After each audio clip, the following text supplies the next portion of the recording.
Jim Flazik. Good afternoon and welcome to the show. I'm Jim Flazik. During today's show, we will discuss critical issues facing government and industry leaders in securing cyberspace.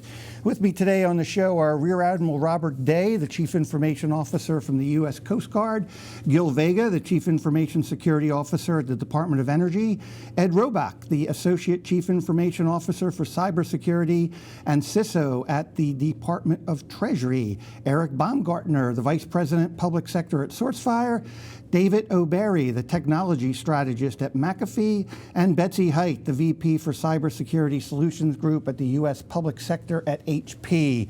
Let's get into the topic. Cybersecurity is a hot topic these days, and we hear all the time about security issues and so forth. But how about some positive news? Can we talk a little bit about where we actually feel like we're making some progress in securing cyberspace? Let's start with Rear Admiral Day over the Coast Guard. Rear Admiral, where do you see some positive traction taking place? Well, I think the biggest thing is we have a new emphasis on it. Probably the number one emphasis, at least from my perspective as a CIO, and we've made progress. I mean, there's a lot of things we didn't know about maybe 3-4 years ago that because of this emphasis and because of the capabilities that are being delivered out there to better understand. The key thing that I've seen is, you know, we thought we were in configuration. We weren't.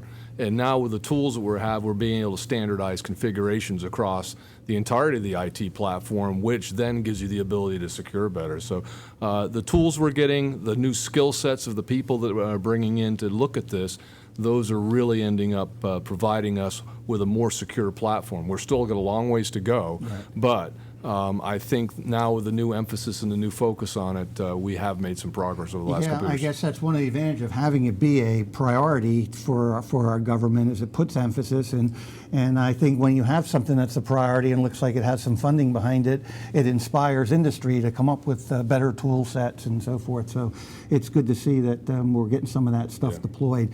Gil Vega, how about the Department of Energy? What's some of the areas that you think you see progress being made?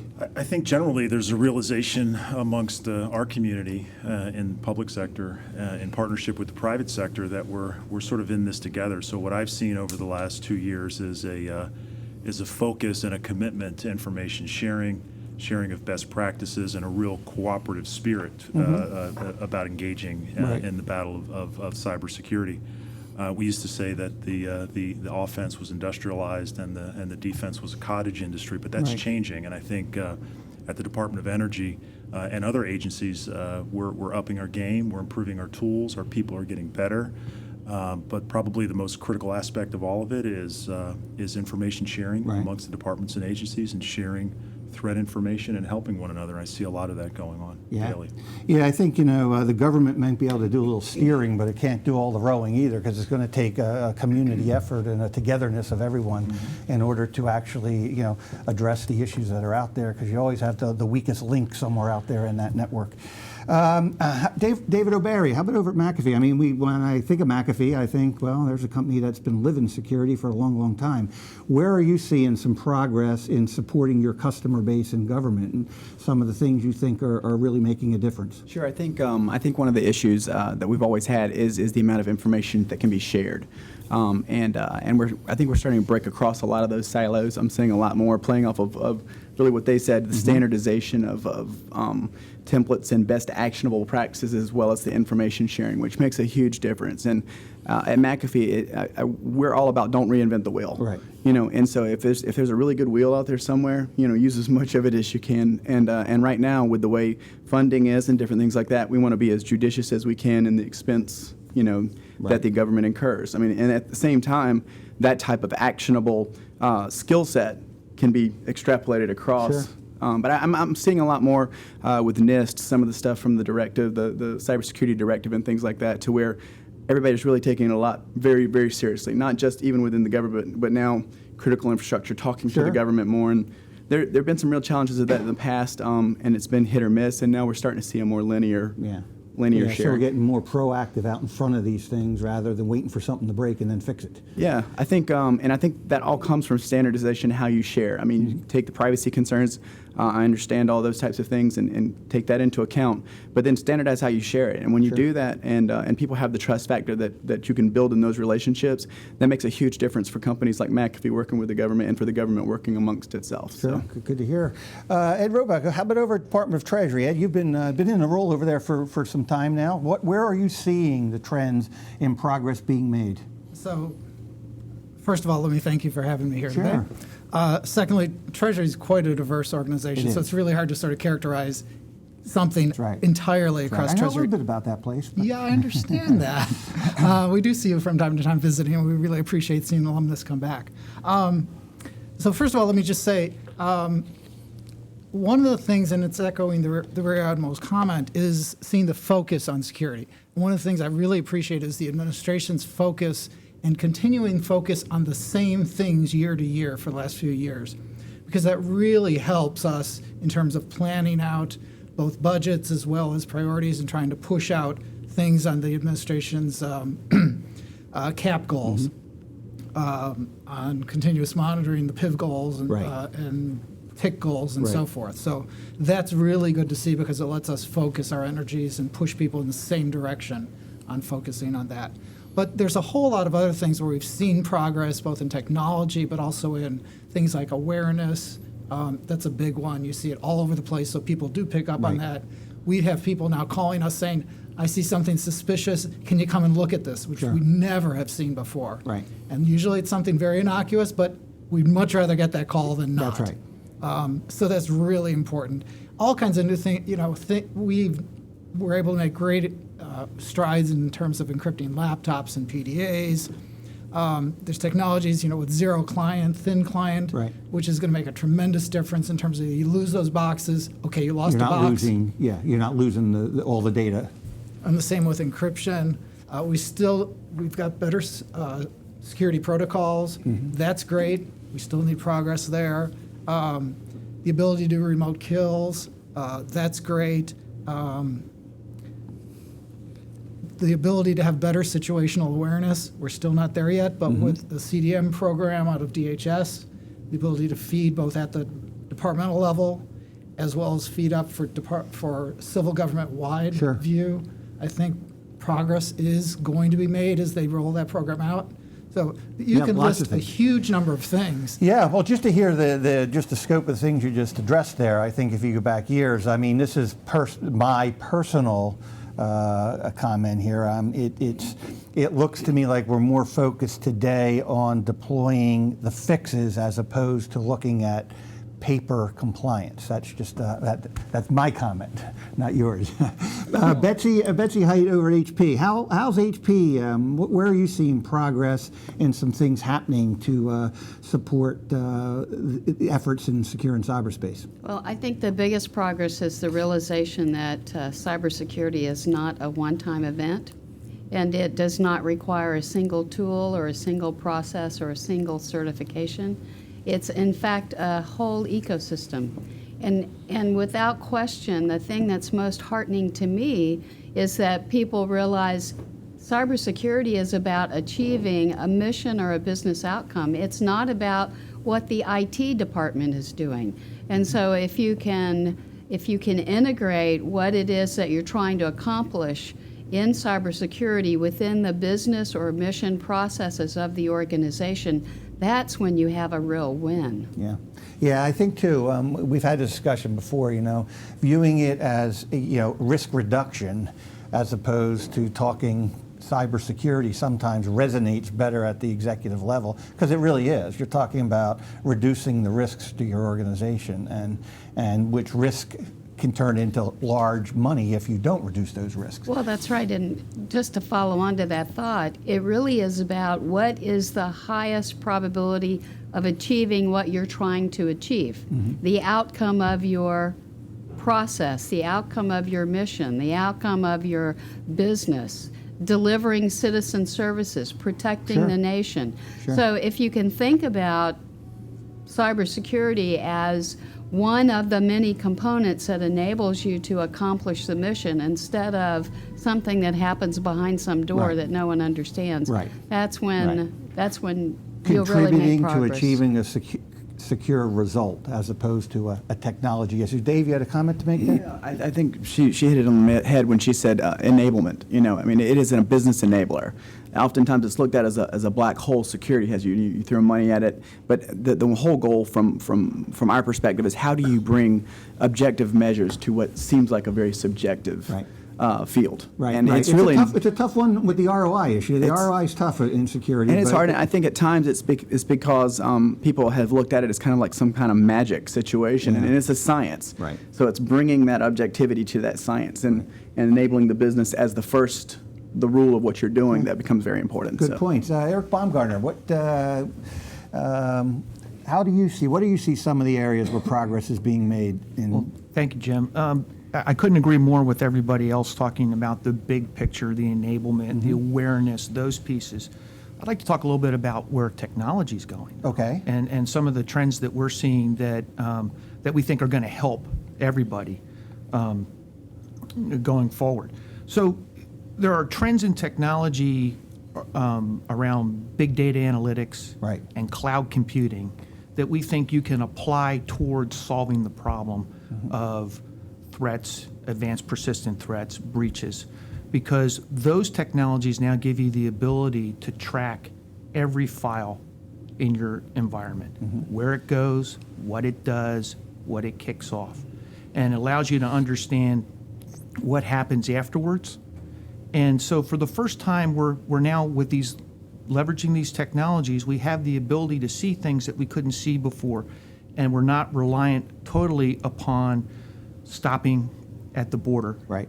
coming in, but actually the ability to do continuous protection, which I think complements the continuous monitoring initiatives that DHS is driving and NIST is driving as well. Right. So these technologies, I think, are very incorporating those into the security stack, if you will, are very promising. Right. We had a discussion several times about is cloud and things like that is that going to be a security issue or whatever? And I think we've come to the conclusion that some of these cloud initiatives with big data and so forth are actually an opportunity to get rid of a lot of the old Band-Aid approaches we've been implementing for the last 20 years and take a clean look at security from a holistic approach. So there's a real opportunity there with some of these new technologies.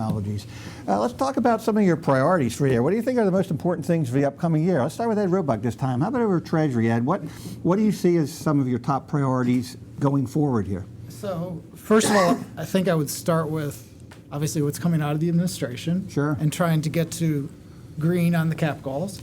We're not there yet. Of course, those are published on performance.gov, so everybody Right. can go see how we're doing. As you all know, for my government colleagues. So security configuration, vulnerability management, where we stand on hardware, software, inventory scanning, and Sure. PIV use for lax. You know all of those, Sure. right? But beyond that, some other things that have huge impacts on security, sort of as we talk about consolidation for PIV in terms of connections to the internet, we also talk about data center consolidation. Right. There's quite a parallel there because Sure. when you talk about consolidation, you're talking about being able to do better security because you're able to consolidate your security resources, right? Enhancing perimeter security, same thing. One of the things I've always been saying is I'm a big fan of DLP, and it's sort of for the things you say, because now you're able to watch what's going out. Right. And you're also able to watch and see if some encrypted things are going out, and then that raises red flags, right? So you're also able to say some of the advanced technologies, you're now able to say, oh, there's a sentence in a draft speech that's coming up that I don't want going out the door. Right. And that can set up a red flag as well. Keeping up with the advanced threat, huge problem. Right. You need advanced analytics and so forth. Right. Especially when you got the bad guys out there looking at what the good guys are doing and trying to stay in front of the good guys. You gave the details, I didn't. Working with DHS on CDM, again, a huge priority. Right. That's coming up.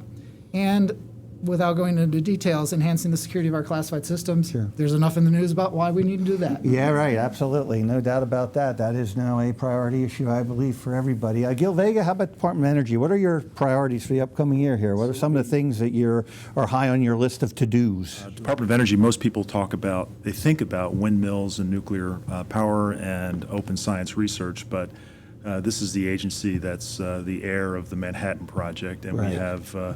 we have a major role in protecting our nuclear weapons secrets, Absolutely. development, stockpile, non-proliferation mission, very important things to the nation. So we are a target, obviously. Yeah, we don't want any malicious code in those programs, do we? So, and obviously, most of that is on the classified systems, but still, we're concerned about ensuring that our employees aren't targeted. So in that threat environment at the Department of Energy and with the ops tempo that we see in our boundary, I think we get about 50 billion interesting events across our global enterprise on a monthly basis. Wow. And these are all interesting events. Obviously, we don't have time and resources to track down and pull the thread on 50 billion net flow events across the environment. So one of the challenges that we have going into 14, and one of our priorities, is to try and make that problem smaller. I may not be interested in 50 billion events, but I Right. know I'm interested in about 100 of those. Right. So separating the wheat from the chaff and driving towards a fully integrated and intelligence-driven incident response program is my top priority in the new fiscal year. Yeah, but good. So identifying those things that you really do need to focus on and those things that are not so important. Rear Admiral Day, how about over at the Coast Guard? What's on your to-do list this upcoming year in the cybersecurity world? Well, I've managed to knock off a few of them, exactly the same initiatives that my colleagues are working on. Trusted internet connections, I'm down to 3. Data center consolidation in 15, I'll be down to 1. But there's so much other things, and it really gets back to this piece of, what events am I interested in? Right today, I'm playing whack-a-mole because I'm getting just overloaded with information from tools like host-based security system and trying to figure out exactly what that means. Right. And having the ability to further filter those down, particularly to take action on those ones that are most egregious, that's the area that I need to get into. Finishing configuration. The better tools, as I said early on, that I've been able to find enclaves on my network that I did not know were there. And then that piece we talked about a little bit before is how do you balance mission demand versus security demands? Right. And sometimes you end up in a clash of cultures there, Sure. even still. Because I want my stuff and I want it now. I want mobile. I want all these different capabilities, and they want them delivered instantaneously, even with some of the security issues there. And it's trying to figure out how to balance Right. across that spectrum to deliver mission capability, but at the same time knowing that our platforms, particularly the IT platforms, are, in this case, in this day and age, are the primary mechanism Absolutely. by how you deliver mission. Right. And the reliability of that system is absolutely key to them. So it's this constant cultural balancing across the board. Great points. And I imagine as the next generation workforce enters the government, the generation has grown up on doing everything instantaneously with their mobile devices and their iPhones and their Androids and whatever. They're going to expect to come in and have all that available immediately. And the security issue, you guys are going to have to make sure you're in a position to meet the security challenges that's going to bring. Absolutely. I mean, they live in the wide open. Sure. I mean, they disclose in many cases their personal information day in and day out. Right. But now when you're in a government setting and with that mission information, you can't do Right. that. Right. And so it's a cultural piece there that we're having to educate. I mean, would you think every single day I'd still have 200 events of somebody sticking a USB drive into a government computer? Yeah, right. Or just their Right. cell phone? Right, and we won't get into the discussion today because it's a whole other discussion, but to bring your own device and everything else and some of the issues that's going to open up are going to be real interesting things to take a look at. I want to hear from our private sector guest on this same topic, but we need to first take a short break. You're listening to the Federal Executive Forum on Federal News Radio 1500 AM. Welcome back to the Federal Executive Forum on Federal News Radio 1500 AM. I'm Jim Fleisig here with Rear Admiral Day from Coast Guard, Gil Vega from Energy, Ed Roebuck from Treasury, Eric Baumgardner from SourceFire, David O'Berry from McAfee, and Betsy Height from HP. We're talking cybersecurity. When we went to break, we had heard from our government guest some of the priorities for the year. How about over from our private sector guest? Let's start with Eric Baumgardner over at SourceFire. What are some of your priorities for the upcoming year here in addressing the challenges that are out there? Well, thank you, Jim. As a leading provider of intrusion detection, intrusion prevention technologies, our priority this year is to expand that conversation with our government customers. We want to focus on moving to a new way of thinking about how we protect what's important. Okay. Moving to a new security model, what we call continuous protection. As I said earlier, infections and breaches are going to happen. It's just part of the day-to-day, Right. what we have to deal with. Right? So stopping these attacks can't just be about detection and blocking, but also about mitigating the impact once an attacker gets in. That's a different kind of thinking for industry. That means needing to understand the scope of the damage, be able to contain the event, remediate it, and bring your operations back to normal in a good amount of time. Right. Right? And so this new model must be expanded to the entire network. Traditional networks, but also mobile devices, laptops, anything that connects to a network. You need to be able to monitor in real time in an active basis, right? So for us, that is the challenge now, Right. is to work with our customers to get them to be thinking along those lines, not just stopping the enemy at the gates, Right. but then how do I mitigate if Right. in fact they're able to get in? How do I find them quickly and then remediate? Right. The word resilience has been used a lot there, that recognition that we're not going to stop every possible. In fact, I testified once on this and I was asked by a congressman, have you identified all the vulnerabilities and threats to your networks? To which my answer was, sir, in all due respect, I don't think any one person could ever answer that question yes, because we don't know a lot of things we don't know. But what we're trying to do is to be in a position to recover from anything, the resilience factor. Yeah, to discover it after it's happened and then be able And to recover remediate quickly. and recover quickly. I think that's where the game is moving to now. Right. Betsy Height, how about over HP? What are some of the priorities that are on your list of to-dos for the upcoming year to address some of these challenges?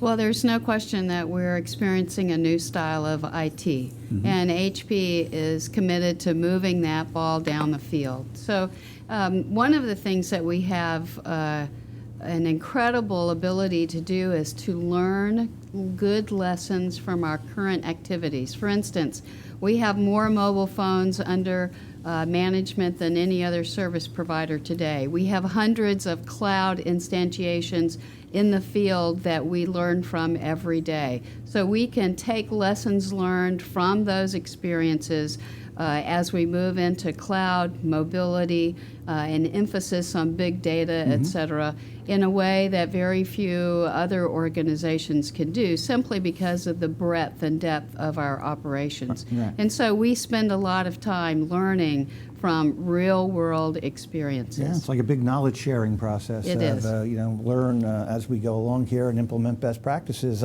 David O'Berry, how about over McAfee? What's on your list of to-dos? What are the top priorities here for the upcoming year? Sure, and reiterating some of the things they're saying. I mean, McAfee, we've always covered from the endpoint all the way up into the cloud, and so I think the awareness of the industry in general that this is an entire continuum is very important at this point in time, and I think also what Gil and everybody has said also is how do we make sense of things that are out there, Right. and how do we filter whatever you want to say, however you want to say it, but the correlation aspect is incredibly important in real time. So it's not just about being able to get data, and we kind of call it the death of the historian. If when I'm getting security data previously, you told me what happened to me, great, Right. that's fantastic. Right. But that's kind of like the CSI model. Right. If you see that team on site that something bad's happened, some Right. dude is not having a good day. Right. We would much more rather be more like we would rather be proactive and then build for mitigation and resilience, understanding that once you have that that quantified risk, that you can actually make some decisions to how to not let the horse Right. get out of the barn so far. Right. So. Right. I've been in some discussions about the world we live in, and the idea that we're living in a fifth dimension where time is approaching zero for decision making. It is. Where you need to be able in a position to make decisions instantaneously. It's not like we can think about that for a while. That's right. And it's also, I think that's very important when people say that, it's about actionable. So I think a lot of times we get caught, like you said before, in the esoteric aspects of the plan and all these other types of things. But how do you get actionable best practices and actionable capabilities delivered to the endpoint? I don't really care what that endpoint is. We're owned by Intel now and have been for a few years, going as deep as you can into the silicon to try to get ahead of this stuff. Beyond that, how do we get the root of trust within the identity itself so that the person, no matter where they're at, becomes, a digital citizen? Sure. And we've had this conversation. You were talking about their employees earlier, Gil. How do you keep them from being targeted? That's not just an internal thing. That's an external thing as well. Sure. So taking the concept of digital HMOs and how how do I really protect them even when they're not necessarily doing my work all the time, because they potentially become a liability that way as well. So there's just some things like that. So Fascinating.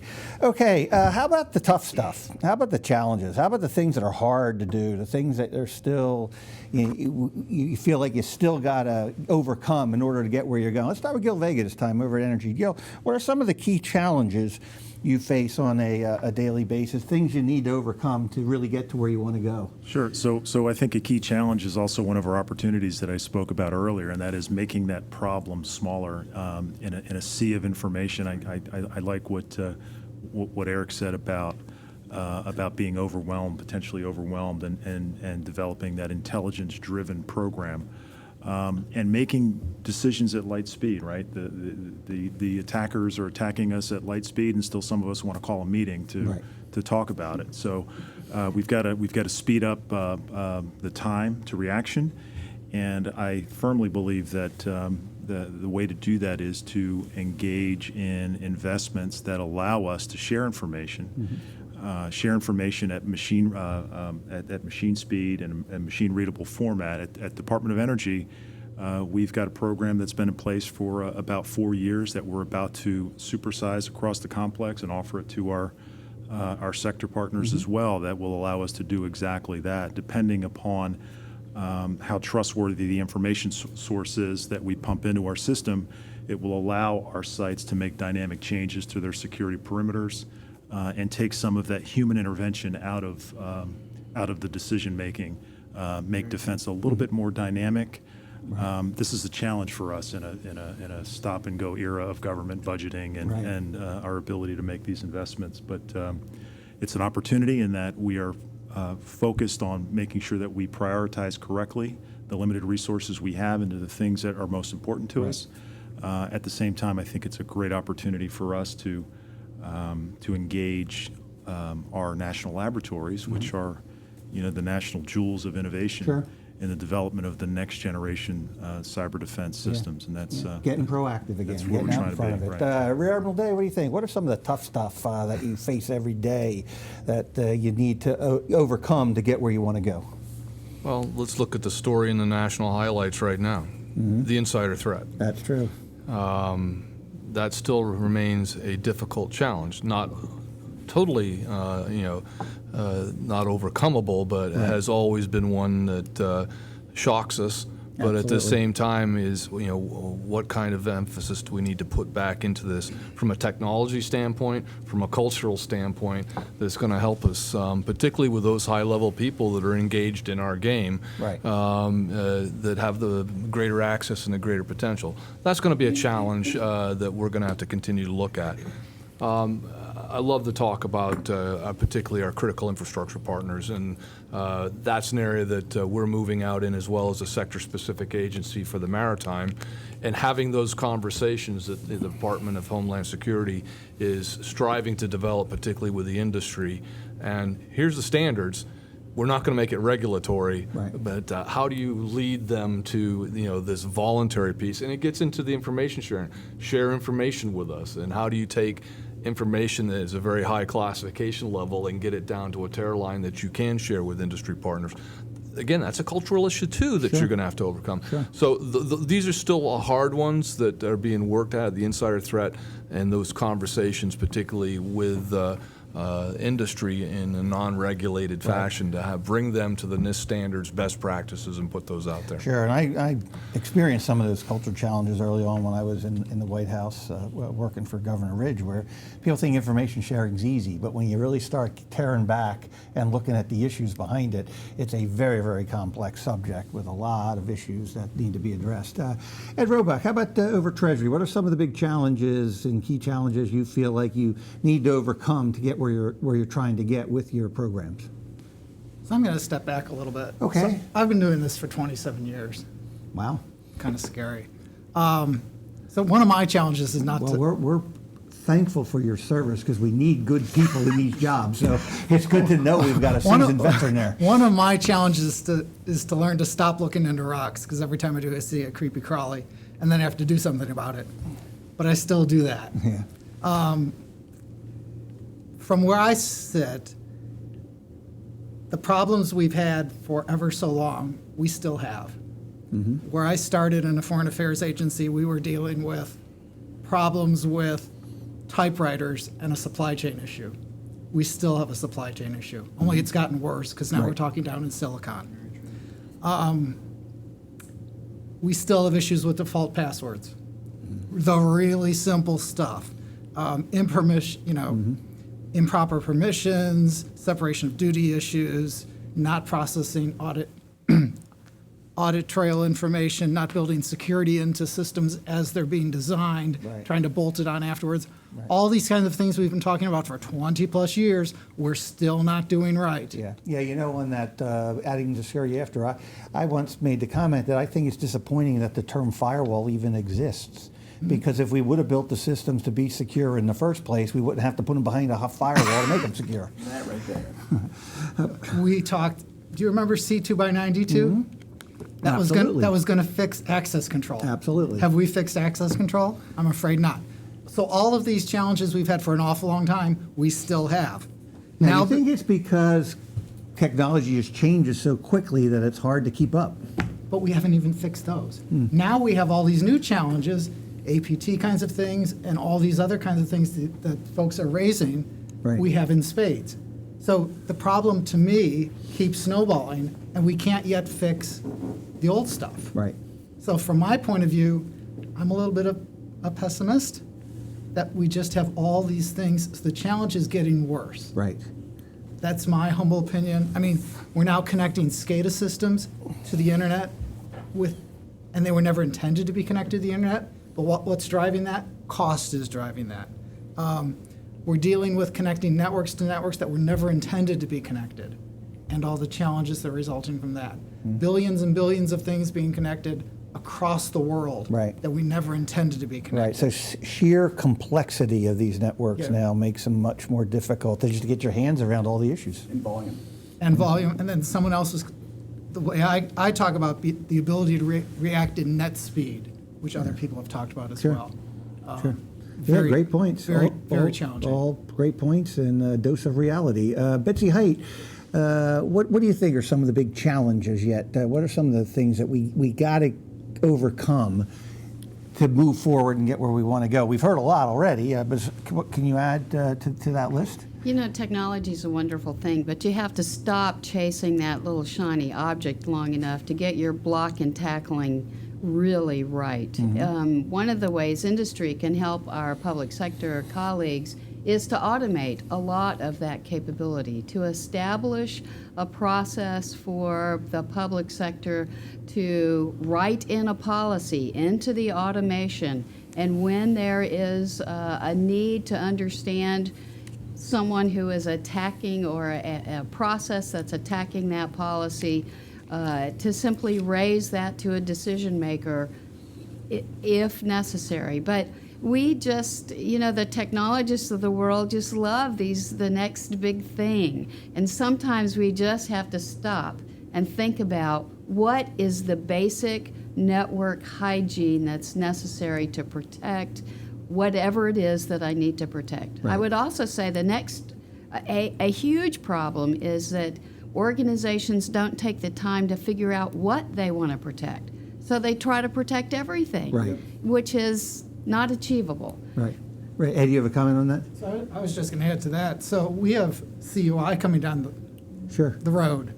So when we talk about what we're going to need to protect, that's going to be coming down the road too, and we're going to have 40-plus categories of things that we're now going to be labeled, we need to protect in Right. some fashion or form. Right. So just again, adds to the complexity. Yeah, Yep. I know in the risk analysis in the early days, people would come in and they would start going systems, but you really need to step back and say, let's focus on where our biggest vulnerabilities are first, and let's try to address that rather than think we have to address everything right out of the box. Gil? I would say also that the move into risk management, right, from a compliance-driven security culture in the government that's sort of dominated for the last several decades, if you will, that's not easy. That is hard to do at an agency like Energy, where you go from nuke weapons to windmills. You've got to make sure that as you develop your enterprise approach, you're not killing your open science mission that employs several thousand foreign nationals in open scientific research. Right. Their measure of success is how many Nobel Prizes they win. If you apply that sort of nuclear security policy, Right. You're going to endanger your other missions. So Yeah. you've got to have sophisticated approaches agree. to understanding your risk levels, and then accepting risk where you need to accept risk. Right. And in our experience at Energy, we've been focused on moving from compliance to risk management over the last 2 years. It is very difficult. Yeah, I agree with you too. I was in some heated debates on this too.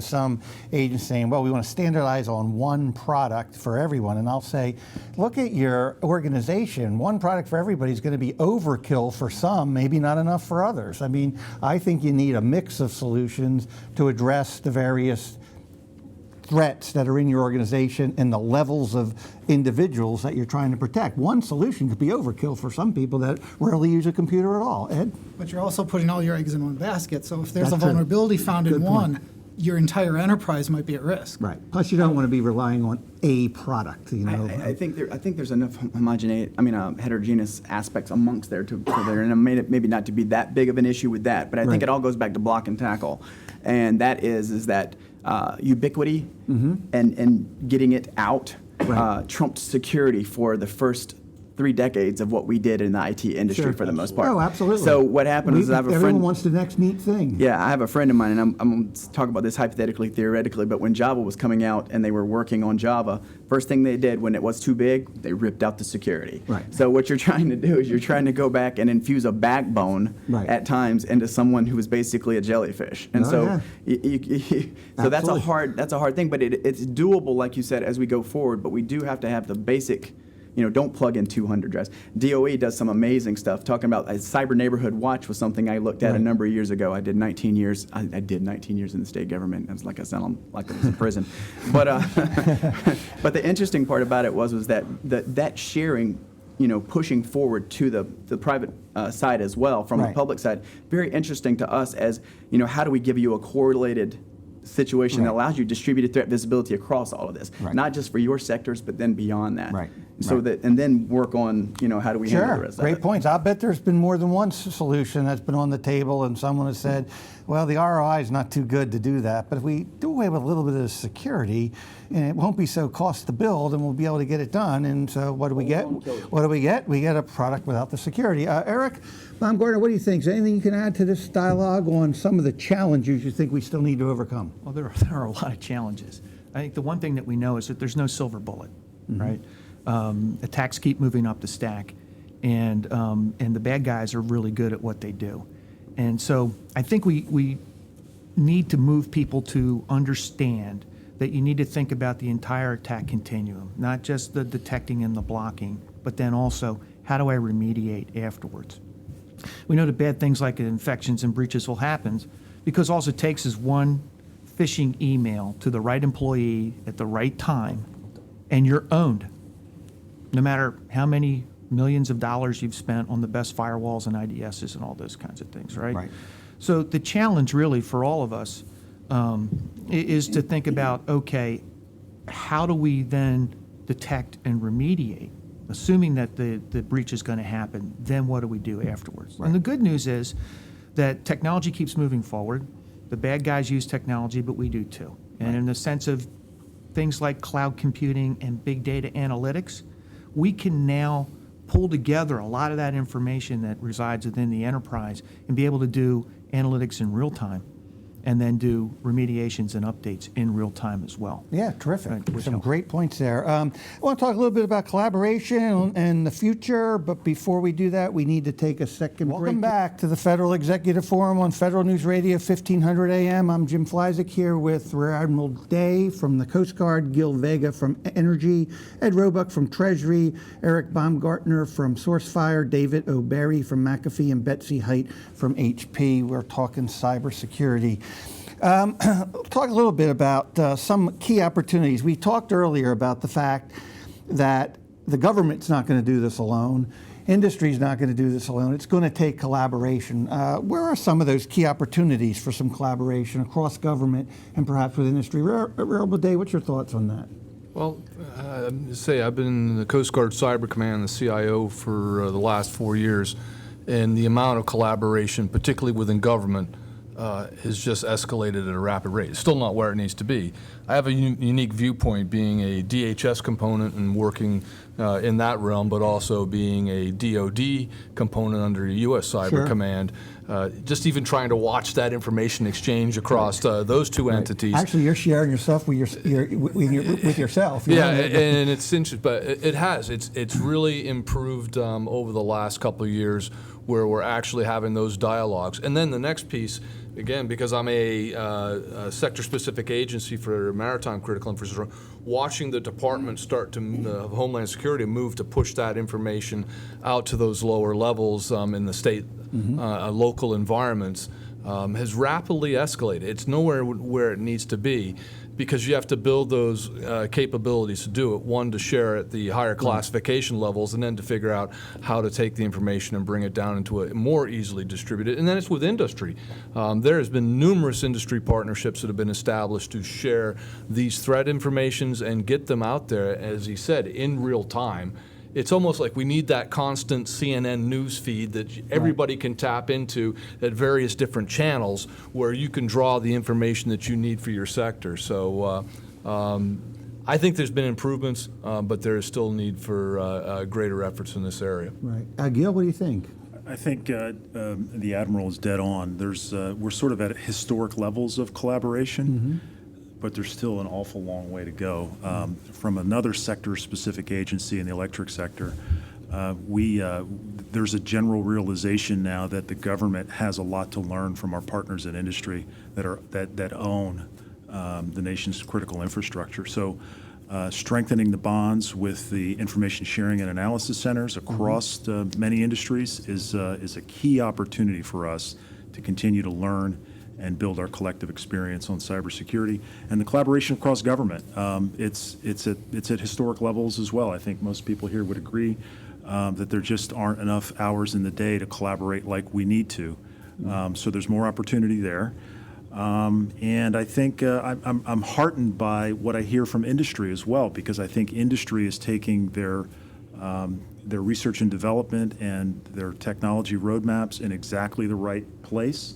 With few exceptions, and I think they are learning a lot from our experiences, some of them bad, and most of them bad, I would say. And I'm very excited about the progress that's being made, the future that we have in making, like I said before, making that problem smaller so that I can focus my resources on the things that are most interesting to me. Sure. I think, since 9/11, we've learned, we went from need to know to need to share to now responsibility to share, and I think that means more and more collaboration has been taking place. Ed, anything you can add to the collaboration thing? Let's move on. We've got about 13 minutes left. Let's talk about the future and where we're going with this stuff down the road. You hear some prognosticators saying, "Oh boy, we're going to have a digital Pearl Harbor one day, and someone's going to take out all our networks, and then we're going to have to react to that." And then others will say, "No, that threat's not nearly as pervasive as some believe." But anyway, let's talk about your vision for the future.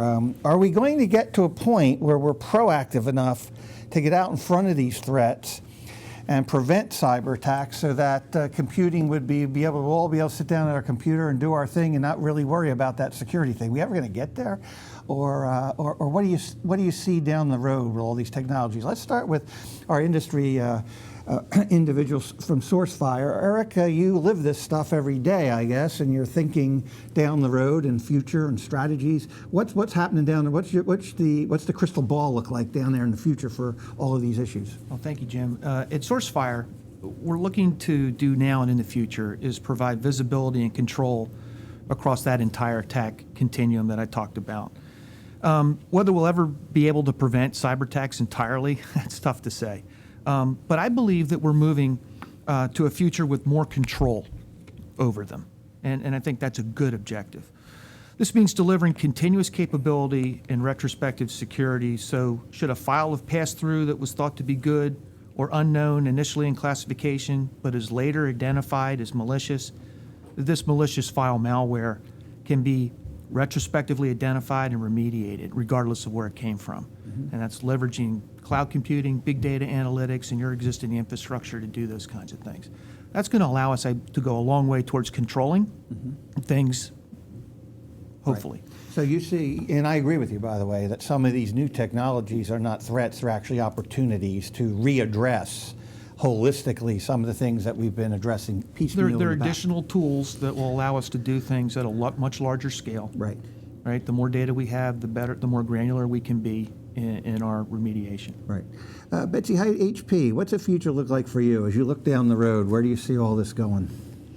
I see the ability to sift through millions, if not billions, of pieces of data, understand what is important, separate out those things that are that need some sort of either at network speed action, meaning an automated action, or a decision maker taking some sort of action in a much more intuitive way. The piece we haven't figured out yet is how to present that information in a way that a decision maker actually knows what it means to that particular moment in time, that mission, or that citizen-facing capability, or that business process, and understand the risk, the opportunities, the ability to accomplish the mission, et cetera, in an intuitive way. Today, we present information in charts and numbers and figures, and you just say to yourself, okay, it sounds good, but you have to have a PhD Right. in computer science just Right. to know what it is you need to do Very with that good points. information. Very good points. We need to move to a much more intuitive way. I think back at my time working with nuclear weapons in the Navy and how one of the most important things that a commander had was a screen that he understood Right. and he could take action on. And Right. so I think that's the next Yeah. frontier for those of us in industry, and we need our public servants to help us understand what they need in that space. I agree So with you. that collaboration is very important. Yep, I think visualization of things, I think it was Einstein that said, if I can't visualize it, I can't understand it. Don't give me all those numbers in data. Ed Roebuck, what do you think? What's it look like down the road to you? Where's this all going? So maybe this is from my years at NIST. I do think we're going to need to invest more in research to get some kind of breakthrough here. And whether it's in better visualization or better kinds of tools or what have you. I do think Aramco was a wake-up call when we saw this interaction between physical and cyber actually have an effect in the real world, and a very significant negative effect. Right. That's one of the things that keeps me up at night, that if something like that was far more pervasive, Right. we're not all going to be able to run to Best Buy and Yeah, right. buy hard disks because there aren't going to be any on the shelves. I worry about that. I think big data is going to provide a great tool to be able to do predictives in terms of if we get enough data about what our normal situation looks like, we'll be able to see and be able to predict things that look anomalous, Yeah. and be able to point us to things. But also being able to understand products better in terms of, are they working as intended, and do they do the things they are supposed to do? And the harder one is, do they not do the things they are not supposed to do. Right. And that's really hard to Right.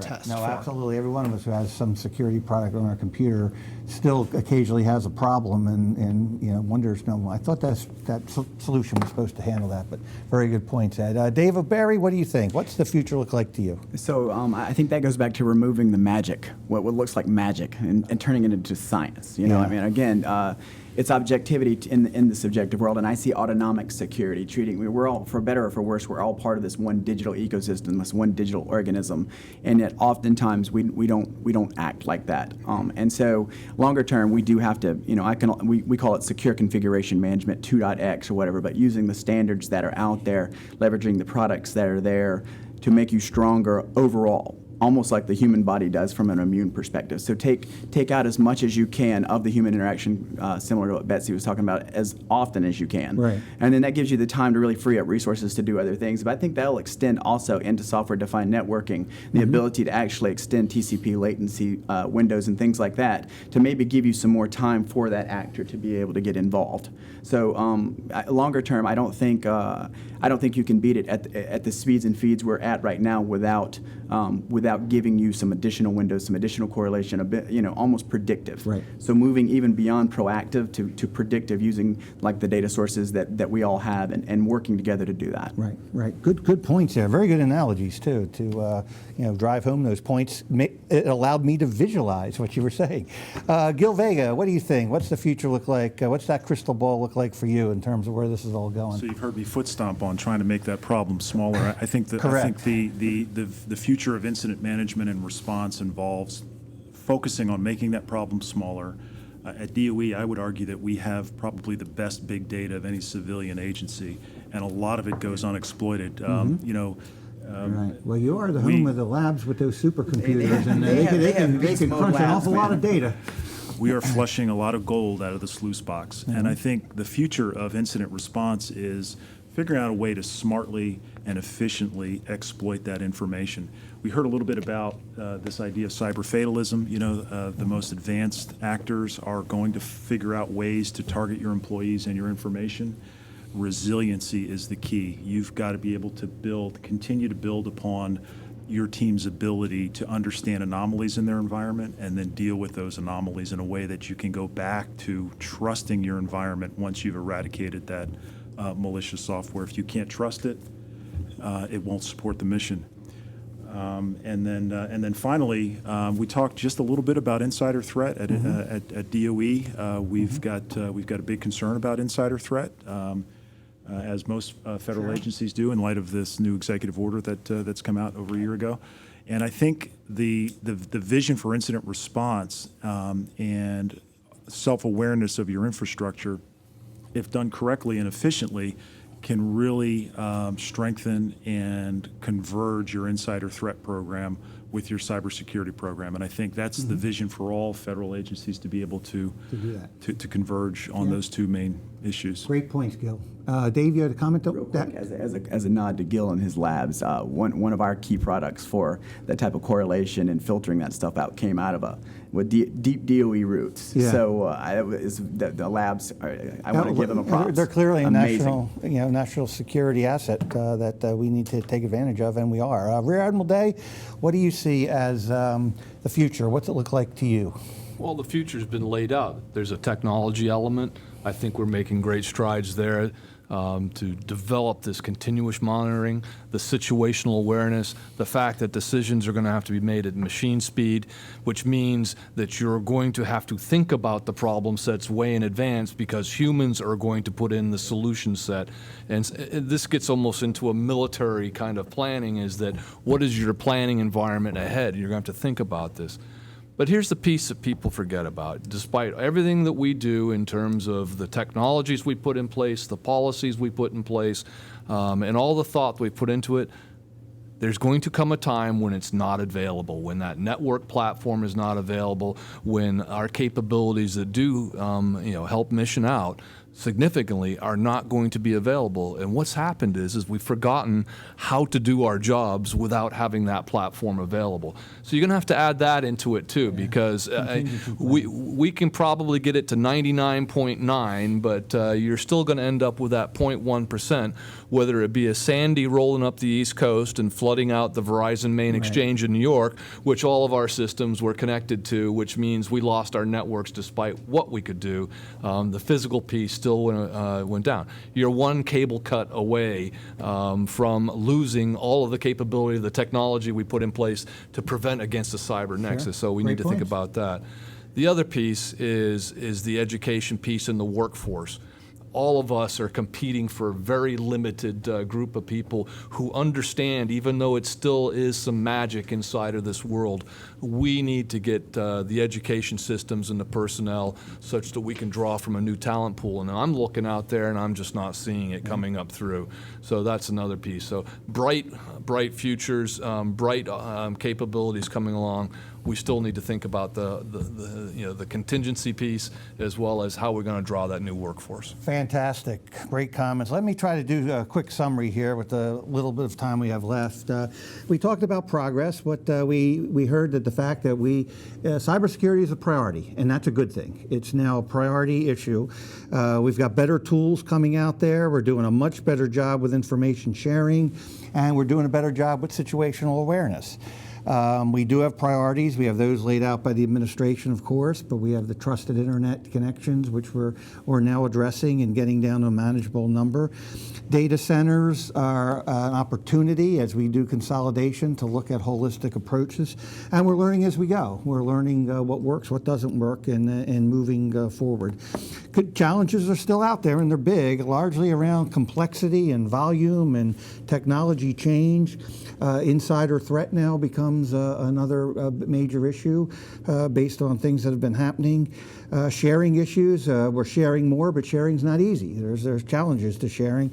And as we heard, there's no silver bullet. There's no one product you go buy that solve all these problems.